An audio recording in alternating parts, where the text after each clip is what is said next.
वालेकुम।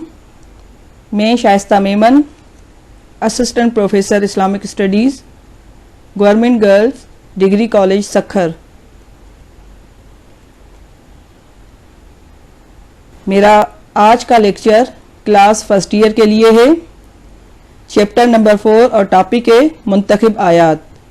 Dear students, जैसा कि लेक्चर नंबर 3 में टॉपिक मुंतखब आयात स्टार्ट किया था और इस टॉपिक की स्टार्टिंग ही 4 आयात पर लेक्चर दिया था।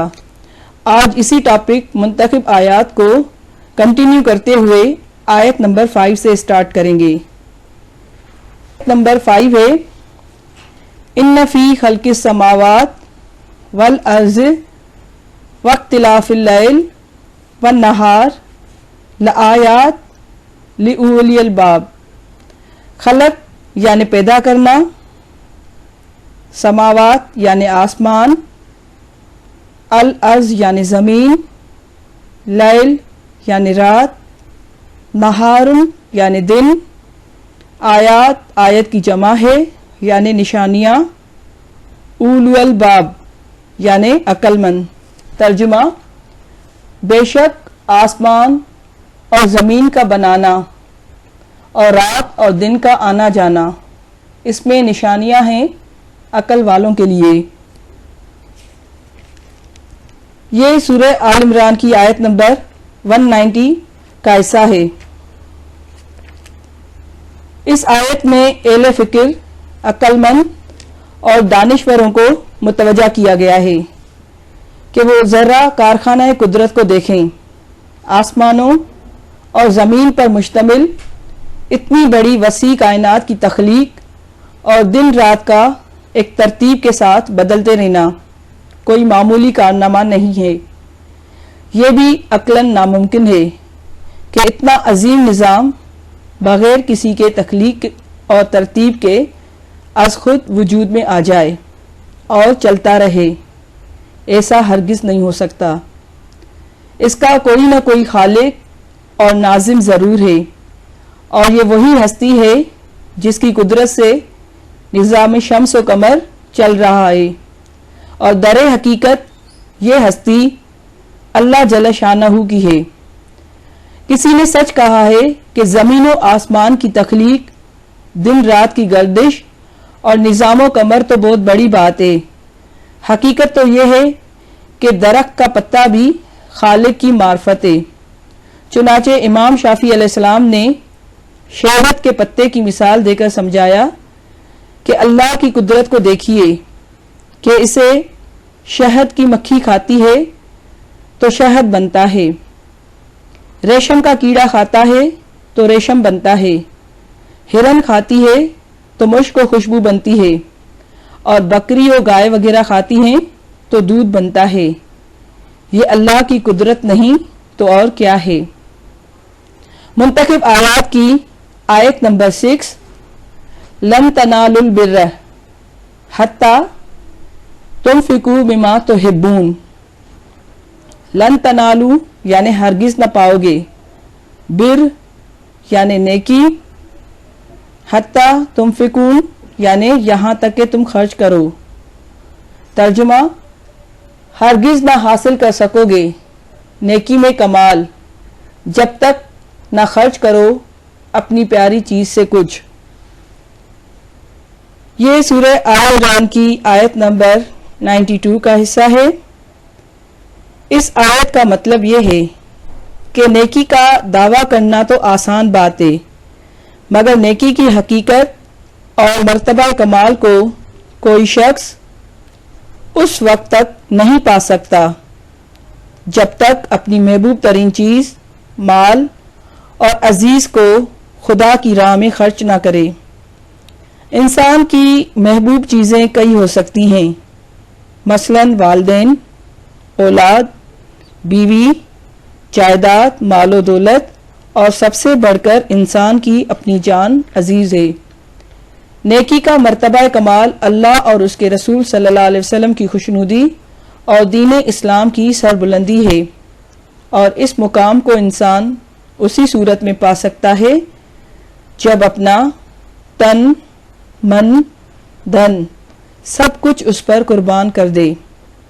अल्लाह की राह में वो चीज़ दे जो खुद अपने लिए उसे अजीज हो।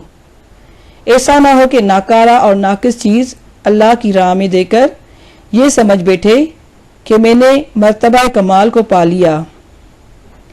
जब ये आयत नाजिल हुई तो हज़रत तल्हा रज़ा रसूलुल्लाह सल्लल्लाहु अलैहि वसल्लम की खिदमत में हाजिर हुए और अर्ज़ किया, या रसूलुल्लाह सल्लल्लाहु अलैहि वसल्लम, अल्लाह ने अपना महबूब तरीन माल अपनी राह में खर्च करने का हुक्म दिया है और मेरे माल में मुझे सबसे ज़्यादा अजीज बाग और चश्मा है। मैं उसे अल्लाह की राह में सदका करता हूँ। आप जैसे ख्याल फरमाएं इसे इस्तेमाल में लाएं। नबी करीम सल्लल्लाहु अलैहि वसल्लम उनके ईसार से बहुत खुश हुए और उन्हें हुक्म दिया कि इसे अपने करीबी रिश्तेदारों को दे दो, और उन्होंने उसकी तामील फरमाई। आयत नंबर 3, वमा आताकुम रसूल फखुजूहु वमा नहाकुम अन्हु फंतहू।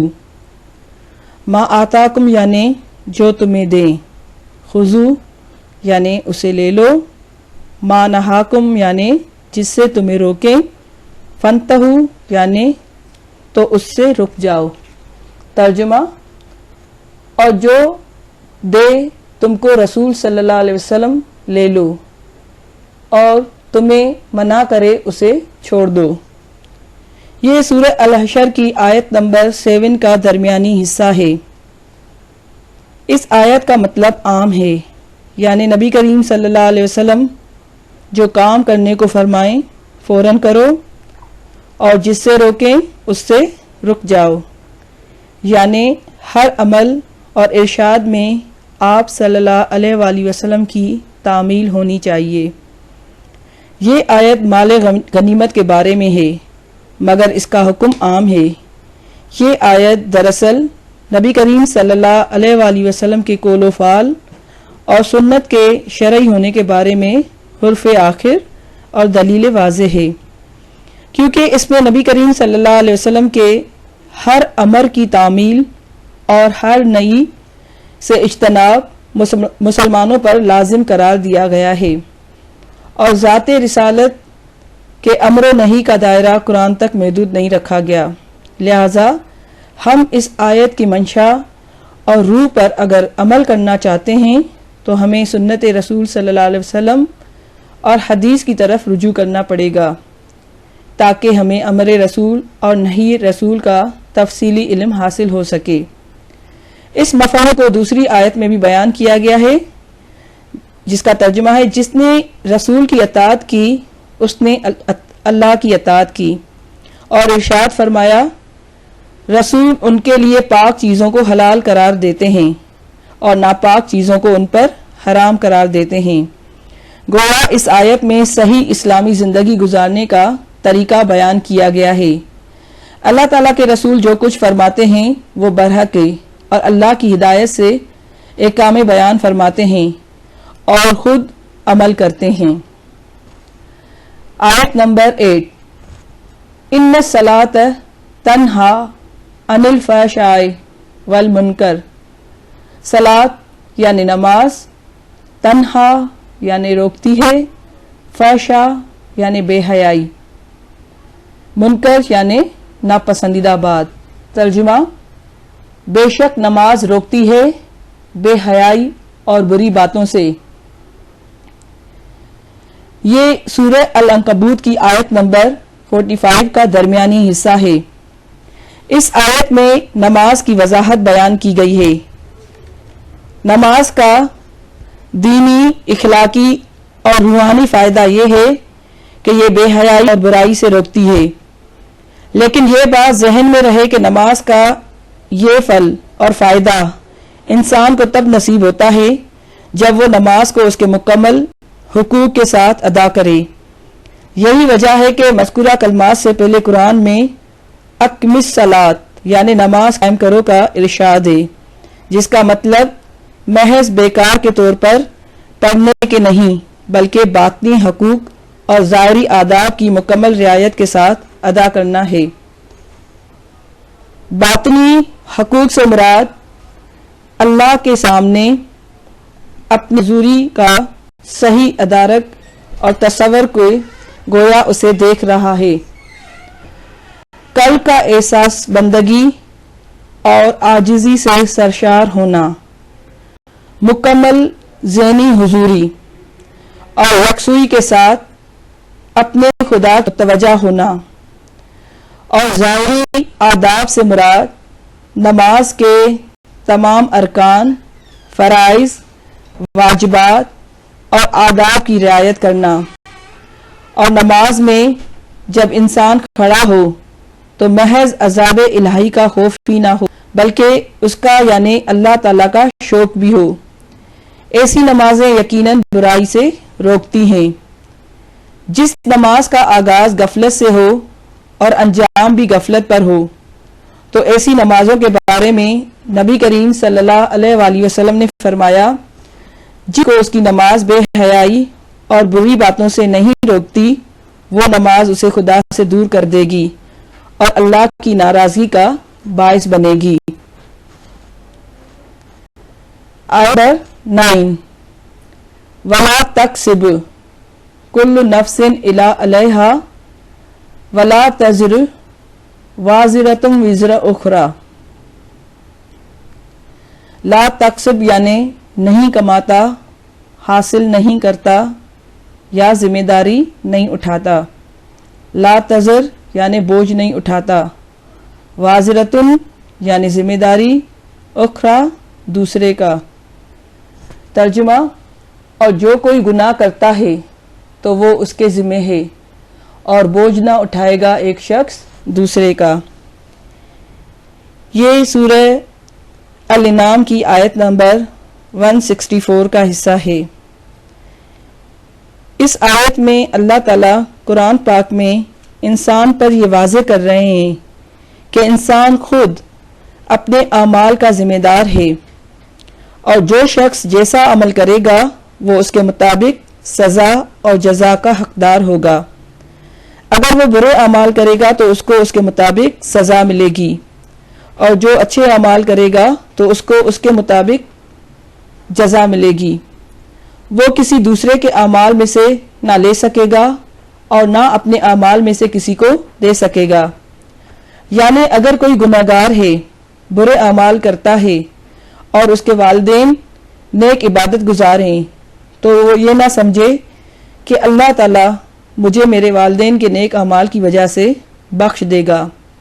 یا پھر کوئی خود نیک عبادت گزار ہے، اس کی اولاد، بہن بھائی یا پھر کوئی بھی رشتہ دار برے اعمال کرتے ہیں، مثلاً چوری، بد اخلاقی وغیرہ، تو وہ ان کو اپنے نیک اعمال کی وجہ سے اللہ تعالیٰ کی سزا سے نہیں بچا سکتا. قیامت کے دن کوئی کسی کا نہیں ہوگا. نہ ماں باپ اولاد کو پہچانیں گے اور نہ ہی اولاد ماں باپ کو، نہ بھائی بھائی کو. ہر ایک کو اپنی فکر ہوگی اور کوئی کسی کو یاد نہیں ہوگا. منتخب آیات کی آیت نمبر 10 یعنی لاسٹ آیت. ان اللہ یامر بالعدل والاحسان. یامر یعنی حکم، عدل یعنی انصاف، احسان یعنی بھلائی. ترجمہ: اللہ حکم دیتا ہے انصاف کرنے اور بھلائی کرنے کا. یہ سورہ النحل کی آیت نمبر 90 کا پہلا حصہ ہے. آیت کے اس حصے میں عدل و احسان کا حکم دیا گیا ہے. عدل یعنی کسی کو اس کا پورا حق ادا کرنا، اور احسان یعنی کسی سے اس کے حق سے بڑھ کر نیکی کرنا، یعنی ہر ایک کے ساتھ انصاف کرو اور ہر ایک کے ساتھ بھلائی کرو. اس آیت کا شمار قرآن پاک کی جامع ترین آیات میں ہوتا ہے کیونکہ یہ پوری آیت حسنات کی تمام اقسام کے لیے جامع ہے. اس پوری آیت میں 3 باتوں عدل، احسان اور ایکا یعنی مالی صدقہ اور عطیہ کا حکم دیا گیا ہے، اور 3 باتوں یعنی فحش، منکر اور سرکشی سے روکا گیا ہے۔ اس وقت زیر بحث صرف دو باتیں ہیں، عدل اور احسان۔ عدل کا مطلب انصاف کرنا، ہر حقدار کو اس کا پورا حق دینا، کسی کی حق تلفی یا حق میں کمی نہ کرنا۔ عدل کے مقابل ظلم ہے، جس کا مطلب ہے کسی کا حق چھین لینا یا حق میں کمی کرنا۔ احسان کا مطلب نیکی، نیک برتاؤ، نیک سلوک، کسی کو اس کے حق سے زیادہ دینا۔ گویا عدل یہ ہے کہ کسی سے اس کا حق نہ لینا، اور احسان یہ ہے کہ اپنا حق بھی دوسرے کے لیے چھوڑ دینا۔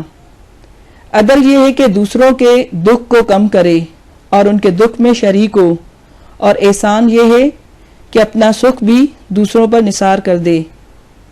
عدل کی مختلف اقسام ہیں، معاشرتی عدل، قانونی عدل وغیرہ۔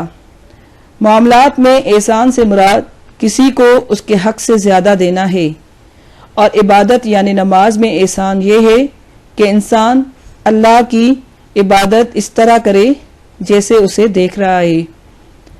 عدل کے بارے میں مشہور واقعہ ہے کہ قریش کی ایک خاتون نے چوری کی تھی، اور مقدمہ نبی کریم صلی اللہ علیہ وآلہ وسلم کی عدالت میں پیش ہوا۔ آپ صلی اللہ علیہ وآلہ وسلم نے جرم ثابت ہونے پر چوری کی حد نافذ کی اور ہاتھ کاٹنے کا حکم دیا۔ قریش کے ایک صحابی حضرت انس کے ذریعے سفارش کروائی کہ کچھ لے دے کر چھوڑ دیا جائے، کیونکہ اس سے قریش کی رسوائی ہوگی۔